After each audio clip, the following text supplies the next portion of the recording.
Hi there, Sanmonani Molweni. Welcome to Fix channel. For you here, please subscribe before the end of the video. If returning, thank you for love and support. I appreciate you. Uthando Nes'thembu review South episode 8. Ukube bengikwazi bengizoyifuna information ephelele ukuthi amakhosikazi akaMseleku wonke asebenza kuphi kanjani nohlobo lwamabhizinisi abawenzayo ngokuhlukahlukana as individuals, because le video noma ngenziwe episode 8 osekuwu part 2 because ngiwenzile part 1 ngiyenzile futhi le ndawo ebengifuna ukuyithinta mina because Uthando Nes'thembu show bungabantu abaningi nala ku YouTube abakhona abenza i-summary, review, recap, noma ngabe ukubuza ngani uku-analyze ishow abakuthandile nabangakuthandanga.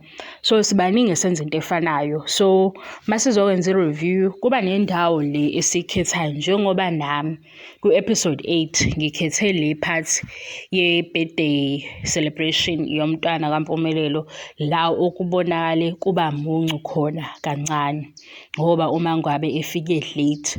So ukukhetha leya part bengazi ukuthi yiyo vele into ezokwenza abantu becommente bekhulume mase ngiqhubekela kokunye okuningi. Ngithinte nje leya ndawo yokuba unhappy kuka Macele noMakhumalo ngoba uMangwabe efike late. Ngiqale lapho. Mhlambe othi you got it all wrong, ake ngithi mina wena you got it all wrong, because ukushintsha kwemudi kaMacele ngikubone kahle ukuthi kuqale nini nangendlela ahlale ngayo nobuso bukaMakhumalo. Yingoba uMangwabe ufike late kwi-birthday celebration yomntwana ona-2 endlini kaMayeni okuyindlu kaMseleku, futhi ngoba uMayeni u-second wife kaMseleku. Nokuthi uMangwabe ufike late kwiphathi yengane angiboni ihaba nomsindo noma esemshadweni oyisithembu, because iphathi yengane kimi iyafana. Ake ngilungise le ndawo ukuthi mina ngibuka i-TV show ekhuluma ngesithembu akusho ukuthi kuyona yonke i-topic engizoyicosha kwi-episode isizogxila kwisithembu. Izogxila kwizinto esizokwazi ukuthi sikhulume kuzona because nathi siya-relate abantu lapho, nezinto zomndeni because ifamily le evela kuThando Nes'thembu okuyi-TV show ekhombisa umndeni okuyisithembu namakhosikazi awu-4. Kodwa ezinye izinto ezivelayo, amanye ama-topic esikwazi ukuwathatha, ngeke kuhlale kube ukuthi uhusband polygamist or njalo isithembu. Enye into nje, into esingakwazi ukukhuluma ngayo ukulula imiqondo yethu or just ukuthi sikhulume. So i-birthday party iyafana nje yey'ngane. Kuba ukuthi lo mzali mayisuke eyihlela ufuna ukwenzani, kuba ukuthi ama-activities azoba khona yini nokudla okuzodliwa yingane, kodwa kujatshuliswa iy'ngane. Mina-ke nabanye abantu engibabalayo kwi-birthday party yomntwana nento yokuthi abantwana bazofika abafike kube mnandi bethola ama-snacks amaningi, nje kube yinto iy'ngane ezojabula ngayo. Ofika late akunandaba vele ngoba asuke khona ama-chips mayesalile azowathola, ephuze nejuice. Akusiwo umcimbi omkhulu lona ofaka amehlo abantu. Ukhona omunye umcimbi-ke obemkhulu engubone ku-season 5, lona-ke ngithi khona lapha mhlawumbe umuntu uyabheka ukuthi hayi ubani ubengekho ngesizathu sokuthini.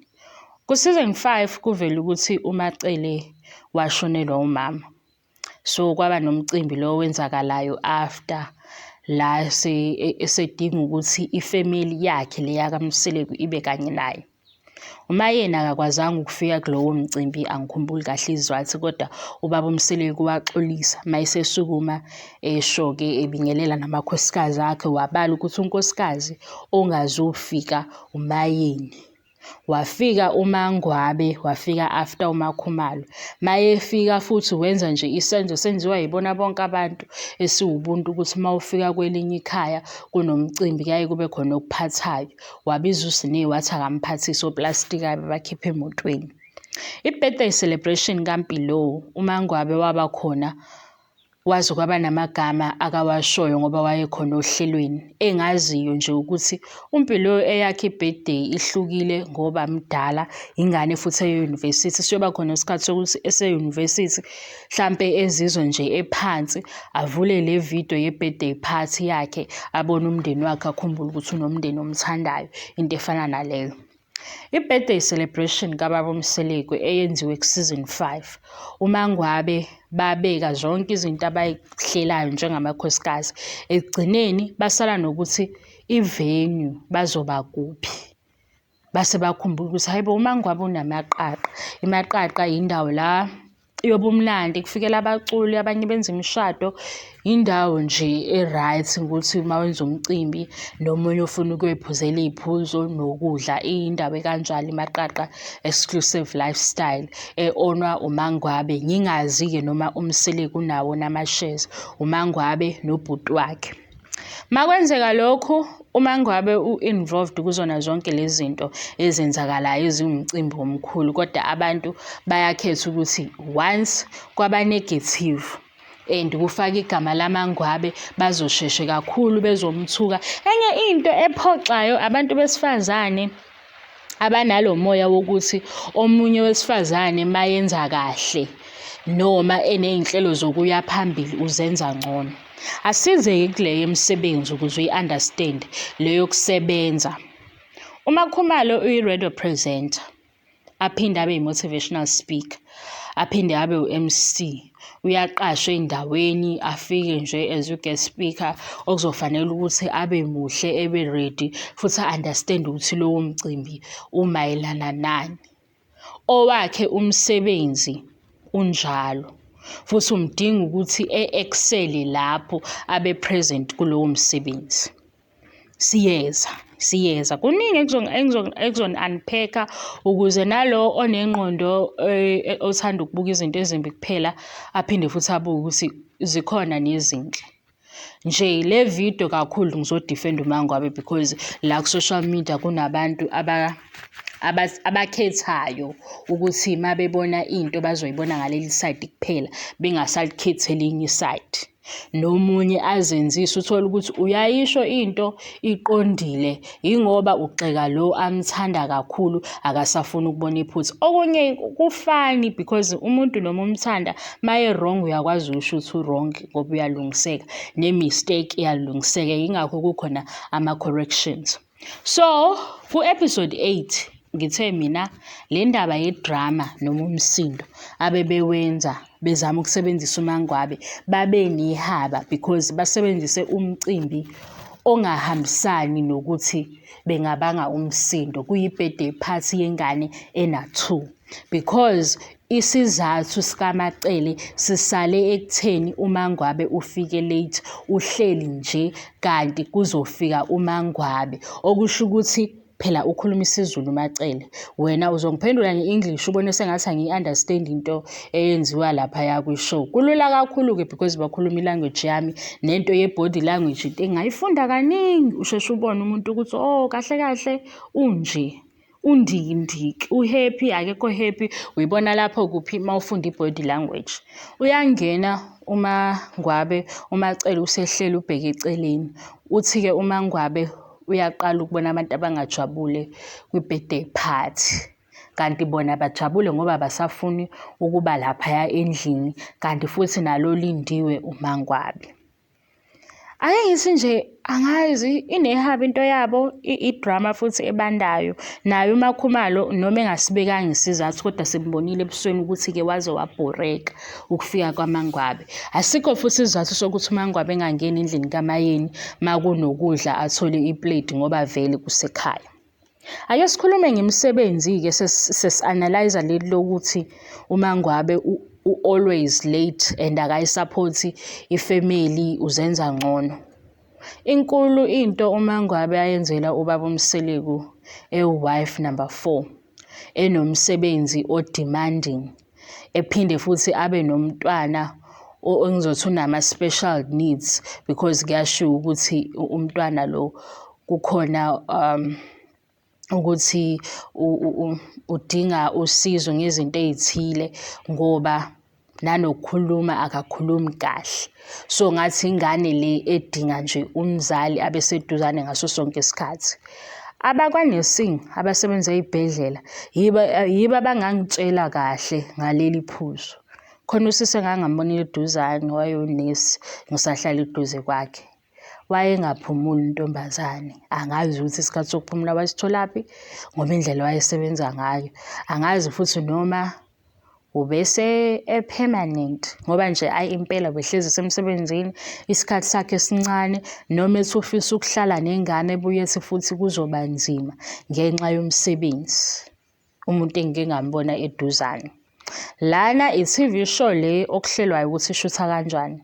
Mayeveza ubaba Mseleku uthi nakuthando nesithembu, because lento echazwe ubaba Mseleku isuke kwishow igumbi lamakhosikazi.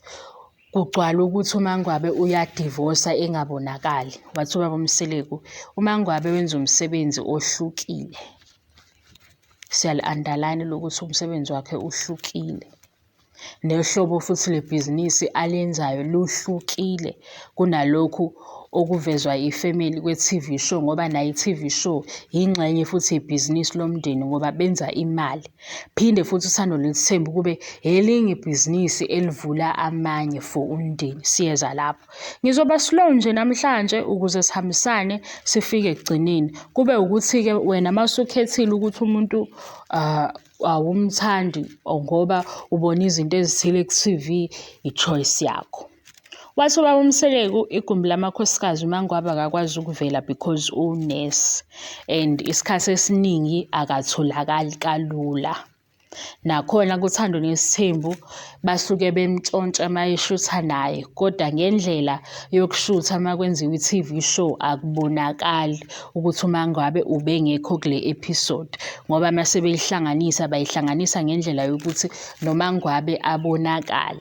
Ayikho i-episode esizoyibona uMangwabe engekho, kodwa ngesikhathi sokushutha lizoba khona usuku engekho. Kodwa thina mase sibuka episode 1 no 2 kuze kugcine ku-episode yokugcina uMangwabe uzobe khona ngoba iyahlanganiswa.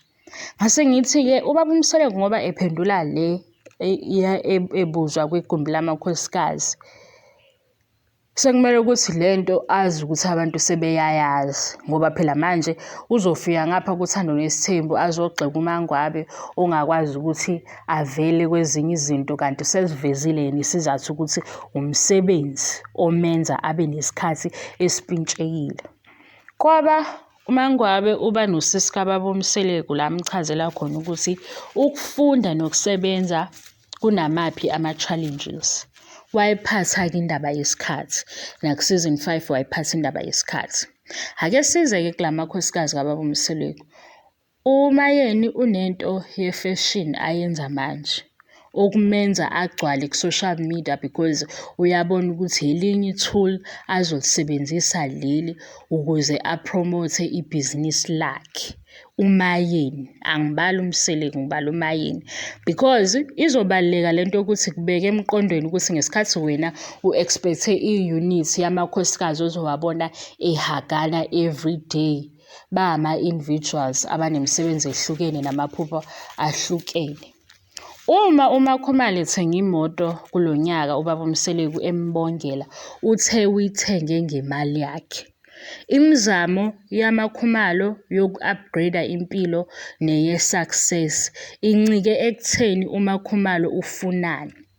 If kufika ishow efana njengoThando Nes'thembu kuMakhumalo kuyishow ezomsebenzela, uzokwenza noma yini to outshine amanye amakhosikazi, ngoba uMakhumalo kufanele kube uMakhumalo ozofika e-Eastern Cape emcimbini othile ezokhuluma. Kanti uMangwabe ukuvela kuThando Nes'thembu kukonke ngendlela engibona ngayo ukusupporta i-vision yomndeni no-husband ukuthi ukhona. kodwa umuntu ozocabanga ajike eduzane uzokhohlwa ukuthi uMangwabe unesi, elakhe ibhizinisi imaqaqa. Yena fanele azi ukuthi njengamanje abantu mabeshada yini into etrendayo, ukuze ngale umuntu ocabanga ukuletha umcimbi wakhe emaqaqa, umshado noma i-anniversary, izinto ezisemaqaqa ziyakwazi uku-accommodate izinto ay'funayo. I-stress sikaMangwabe leso. Ngapha makuvela ama-drinks amasha nokunye okufundayo, ama-juice, ileso stress semaqaqa noMangwabe ethuthukisa ibhizinisi. Okungancikile ukuthi ubonakala kangakanani ehleka noMakhumalo kuThando Nes'thembu. Ubonakala kangakanani egijima noMayeni makuvela uThando Nes'thembu, ngoba noMayeni unento yakhe yokuthi iy'ngubo zami ngifuna ukuthi ngimodele ngazo. uMayeni eyizamela impilo kodwa ebe ewu-wife kaMseleku. Yinto efanayo-ke le nakuMangwabe. Njengoba nje sibona sekune-unit ehamba phambili yaMacele noMakhumalo, yingoba bane-TV show asebeyenza ezomshado. Okungaba yiphutha ukuthi bazokwenza ishow yezomshado or ezomshado kodwa sibe sibabona kuThando Nes'thembu benomsindo, ngoba bazothi abantu, hawu, la makhosikazi mayenza ne-TV show ekhuluma ngomshado bezoluleka abantu, bazokwenza kanjani bona bexabana kuThando Nes'thembu? Kwenzakalani masubuka uThando Nes'thembu? Ubona uMacele noMakhumalo behleka, ubone ukuthi hayibo cha, odade abazwanayo-ke laba. Kanti likhona ibhizinisi eliphekwayo futhi elinye. Nakhu-ke uMangwabe naye ekufanele ukuthi ezazi ukuthi eyakhe impilo uzoyi-upgrade kanjani as uMangwabe, because leyo ukuthi wayefuna imali ibhodwe eliconsayo, ubaba uMseleku washo wathi amakhosikazi akhe mayekhuphuka ukhuphuka nawo. Akazaze ezivezele ukuthi lo ngamthola enemali, lo ngamthola enza muphi umsebenzi, ngamsiza kangaka. Ukuvela kwakhe ku-season 1 uvezile ukuthi amakhosikazi wawathatha azi ukuthi yena as uMseleku uzowa-afforda. So makuzoba sisebenzisa igama le-gold digger asilifake kubona bonke, ngoba bona bonke benzela izinto uMseleku. Mase kuthi eceleni as uMacele, uMayeni, uMakhumalo, uMangwabe banezinto abazithandayo ngokuhlukana. Ukube ngingathanda ukusebenzisa leli gama elingahloniphi lokuphapha bengizolisho, kodwa le eyenzekile yedrama episode 8, hayi ibibanda bandla, bamqinelile uNesi. Mhlampe lokuqina lingcono, bamqinelile uNesi because nakhona ukuthi uNesi bazalwane ngisuke ngilisebenzisela ukuthi u-understand ukuthi yini ezohluka uMangwabe kulamakhosikazi. uMangwabe i-TV show uyenza ukusapotha lo mndeni ashadele kuwona. Mase kuthi leyo ukuthi ubeka umndeni wakhe phambili, lo ashade ubeka ngemuva. Mase kuba ukuthi yingoba ubehambise uma wakhe emcimbini. Mina ngisibona isizathu sokuthi uma wakho noma ngabe ushadile ungathi kuye, ma ngeke ngikwazi ukwenzela into ethile ngalolu suku ngoba emzini kune-birthday party engane na-2. Hayi, sukani nenganekwane leyo. Kodwa-ke kulo obe nento yokuthi uma wakhe ambeka phambili, hawu, ninganimlalela uMseleku. Singasho ukuthi kune-competition noma siyaqhathanisa. Ninganimlalela uMseleku. Yazi uMseleku angazi noma uyakhohlwa yini, akajwayele ukumenshina ubaba wakhe. Noma singakaze simbone uMseleku ekhuluma nomuntu wakhe usayidi likababa, kodwa nje season 6 manje, noma singakaze simbone uma kababa uMseleku ngoba akasekho emhlabeni, kodwa sewunayo i-picture yokuthi ubudlelwane uMseleku ayenabo noma wakhe bunjani. Mase uthi wena unkosikazi oshade noMseleku akhohlwe uma wakhe, kube uhusband anaye emkhumbuza ukuthi uthando noma ukuhlonipha umzali wakho kubaluleke kangakanani. Ubaba uMseleku uyakhuluma ngoma wakhe kaningi ezethi kwazona lezi zinto anazo yibusiso ayithole kuma wakhe. Khona ney'moto ey'bhala ukuthi thanks ma. Manje wena ungathi unkosikazi oshade nobaba uMseleku usengakhohlwa ukuthanda umzali, noma ngabe kuthiwa-ke ubengamthandi kangakanani, kodwa mayeselalela uMseleku ekhuluma noma wakhe naye kungamgqugquzela ukuthi hayibo, kanti uma ngisho usumdala uyamsondeza eduze ngoba vele ikhona la uzokhala khona uthole iqiniso. Ukuthi usemzini, ikhaya lelo osuke ubusise ngalo mawushada, kodwa uma wakho uyohlezi eyingelosi yokuqala emhlabeni. Mayebe umama, ube umama ngeqiniso. So angi-understand nje into yokuthi ngengane ena-2 sesingaze sithi ubeke uma wakhe phambili, hhayi ave udodi, hhayi ave ethanda ukunaka. Lungisani iy'nhliziyo zenu manizobhala into enjalo kweyami i-channel. Ngoba phela manje mina ngiyasaba ukuthi kanti la bantu basukaphi bezokhomenta kanje kweyami i-channel. Le ngihlale ngisho ukuthi asihloniphe abantu esikhuluma ngabo. Niphinde nami ningihloniphe ngezinto eniy'shoyo ngoba amanye amagama ngiwasebenzisi ngenxa yokuthi ngiwabona ehlambalaza. Nami uma ngase ngiqale ngisebenzise lawo magama sengafana nokuthi ngiyazihlambalaza. Angikwazi nje ukuthi umuntu uyinja.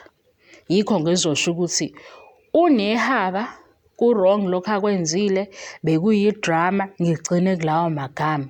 Mase uyafika-ke wena ngoba yakho inhliziyo nje uzibona uphakathi kwisithembu sikaMseleku ngendlela esingayi-understand, ngoba phela thina ukubuka i-TV show edlala kuMzansi Magic sifike sithi hawu bezanani-ke namhlanje sibuke.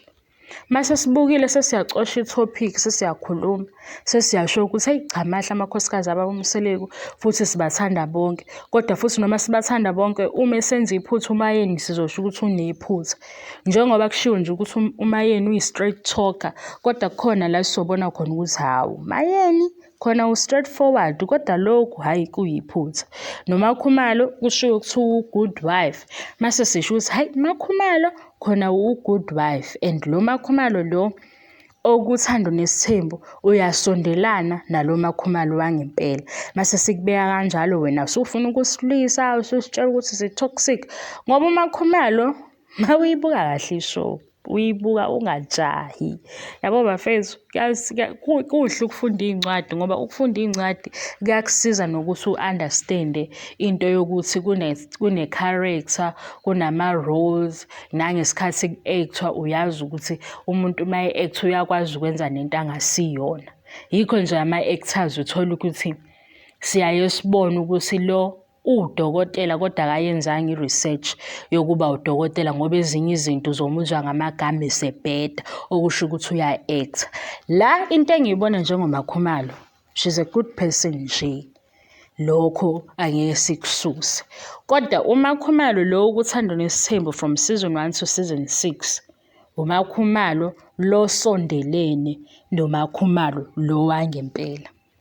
Lo Makhumalo okuthando nesithembu uMakhumalo lo owu-MC, oyi-guest speaker, oyi-motivational speaker, oyilo muntu ofunakalayo emphakathini.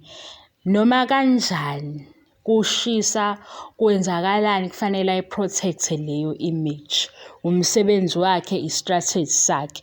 Ngikususelaphi lokho? Ziningi izinto uMakhumalo angazisho ukuthi lezi zimphathe kabi ngoba zenziwe uMacele, umayeni, uMangwabe, kodwa akazisho kwishow ngoba kwishow kufanele abe yilo Makhumalo o-outshine amakhosikazi nge-behavior enhle, nangokukhuluma kahle, nangokuziphatha kahle, nangokugqoka kahle, ukuze nathi mase sinemicimbi sifuna lowo Makhumalo lowo. Kodwa uMakhumalo ozovele athi hey uMacele wakwasinikeza inkinga kwabanje sizosuke sithi ha lo Makhumalo ubuye ekhuluma iy'ndaba zomndeni, sibe nezinto esiy'beka amabala. Kanti lo Makhumalo lo oveza isayidi elihle kuphela ilobe iqhubekile i-CV yakhe enhle. Le CV imthathe imfake Eastern Cape, imfake Cape Town, imfake kuzona zonke indawo. Kuyasebenzeka ibhizinisi nakuyena, aphinde futhi asaphothe ibhizinisi lomndeni. Unesi fanele abe available esibhedlela. Maye engekho esibhedlela fanele enze sure ukuthi into yasemaqaqa ihamba kahle. Mase kuthi-ke abakukhangeza ku-husband bakukhangeza konke. So bakukhangeza bonke. So mawujaja, awujaje phela nawe ubuye ureason, because there is a reason why sikwazi nathi ukuzicabangela. Nawe nje bona ukuthi hayibo, umuntu osesibhedlela ngempela isikhathi esiningi usithathaphi isikhathi sokuthi akabe available kuzona zonke izinto ezenziwa umndeni. Aphinde futhi afunde, aphinde futhi abe nebhizinisi elizosho ukuthi hey, kule weekend kuza abantu abakhulu, kuzophefoma o-DJ abaphezulu, okusho ukuthi iy'phuzo ezizoza this time fanele kube yiy'phuzo eziseqophelweni eliphezulu. Uma lishona phansi leli bhizinisi ngenxa ye-COVID nama-restrictions akhona, lo muntu uphethe i-stress sokuthi nakho kune-COVID, esibhedlela kunzima, ibhizinisi lami futhi nalo liyama ngoba kuthiwa abantu babafuneka ngaphakathi bangaka. Angithi phela sibuka leyo nto leyo ngoba phela asiyingcishi lokho kucabanga ukuthi hayibo, unesi lona omunye, laba badinga i-entertainment industry ukuze beyipromote, ukuze futhi nezinto abazifunayo ezinye asebebonile ukuthi zizotholakala la kuThando Nes'thembu. Njengoba uThando Nes'thembu ugcine usukhipha umnakwethu.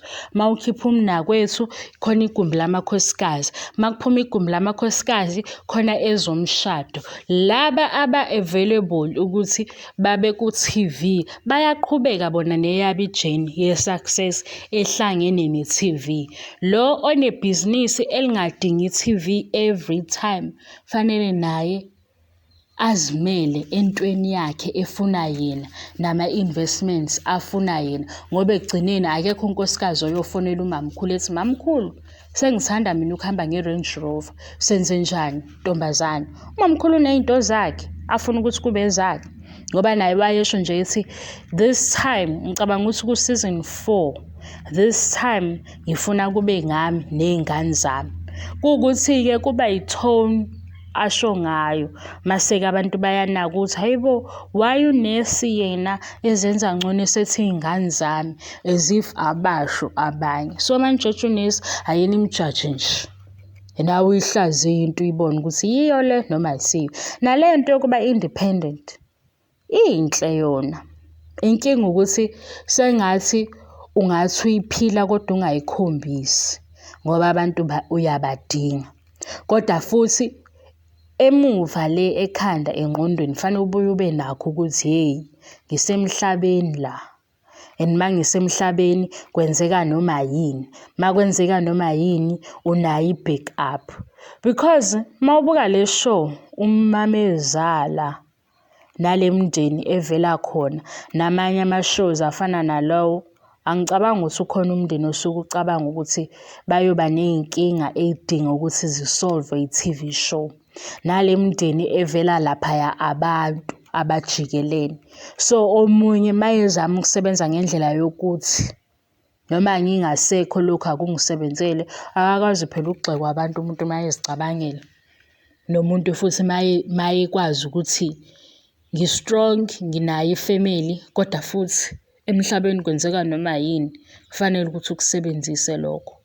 Mina ngibona uMangwabe-ke kuyena nkosikazi nje o-honest ngezinto eziningi, ngoba unayo into yokuthi nami nguMangwabe ufuna ukuba nezinto zami.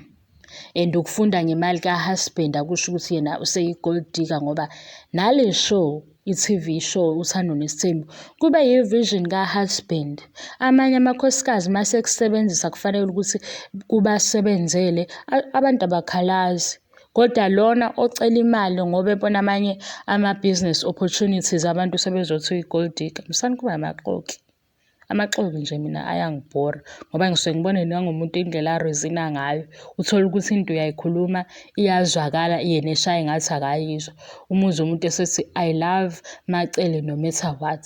Awuyizwanga yonke into ebengiyikhuluma ku-10 minutes ungilalele? Awuzwanga ukuthi ngithe u-wrong ngoba nakho uma usuthe u-wrong inhliziyo yakho izocindezeleka? Hayi bo, nathi we love Macele no matter what. Kodwa uma e-wrong u-wrong. I love Mayeni no matter what. Kodwa nje uma ikhuluma into e-wrong ngizosho ukuthi i-wrong. Kanjalo kuze kufike kuMangwabe. Umehluko ukuthi ngeke ngize ngisho ukuthi lena i-right ngoba yenziwe ubani ibe i-wrong. Kube yilona ukuthi you got it all wrong. Mina ngithi wena you got it all wrong because i-mood kaMacele ayishintshanga iphathi eqala. Ishintshe iphathi mase kungena uMangwabe waze waba nento yokuthi kanti ngihleli ngilinde uMangwabe mina. As if umamkhulu kufanele alinde umuntu ongaphezu kwakhe. Manje uMangwabe ngoba u-last drive nje sizofika ekugcineni yena sehleli sezodriver aye le e-Park kodwa uhusband wakho ukhona. And uhusband wakho bezomdriver nje kahle. Sorry khona futhi la eMzumbe kunenye indlu yakhe engase mayebona ukuthi ukhathele ahamba yolala kuyo ngoba phela indlu yakhe eMzumbe kwaMseleku. Manje siyibuke ukuthi wena why i-unity uzoyibuka esayidini elilodwa. Khona kuyini ukuthi uMangwabe ade edrive uma wakhe mayefika bayacasuka abasakwazi nokubuza ukuthi Mangwabe unjani uma. Sizothi thina ibona abantu abane-free spirit le njengoba abantu besho. Abakwazi ukubuza lo ongenayo o-good wife ukuthi hawu Mangwabe usubuyile kade-ke sikulindile sibabone behleka. Kunalokho bashintsha ubuso abasabuza ukuthi wena Mangwabe kuma unjani. Phela sibona ukuthi ikhona i-unity yona i-unity ikhona. Welele angivale le video sengikhulume kakhulu. Sizobuya nokunye.